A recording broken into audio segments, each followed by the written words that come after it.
Paningkamutan sa Office of Civil Defense Region 11 nga maabot ang mga hinabang ngadto sa mga hilit nga barangay sa Usayhabad, Santos, Davao Occidental nga na-isolate human sa magnitude 7.8 nga linog niadtong Hunyo 8, 2026. Sumala pa kay OCD 11 Information Officer Ezra Fernandez ang paggamit og air asset ang nakita niyang labing paspas nga solusyon aron madala ang mga tabang sa mga dapit nga dili magian sa yuta. The aerial relief operations nato, which is magnaog og tao and then provide og ato ang mga relief items. Tungod nini, daling nagpadala ang Department of Social Welfare and Development kon DSWD-11 natong Hunyo 11 og 1,660 ka mga family food packs ngadto sa mga upland barangays sa Jas. Lakip na ang Barangay Mulmol nga nakadawat og 585 food packs, Barangay Quiapo nga adunay 395 food packs ug Barangay San Isidro nga adunay 680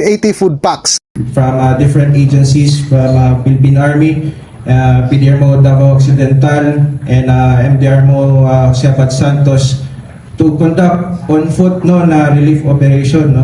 Kahinumduman nga una nang gibutyag ni Jas Mayor Jason Joyce nga moabot sa 16 ka mga barangay ang hingpit nga na-isolate sa mga lungsod tungod sa linog. Padayon ang koordinasyon sa nagkarang ahensya sa gobyerno aron masiguro nga luwas ug makadawat ang tanang apektadong residente ang gikinahanglang tabang sa labing daling panahon.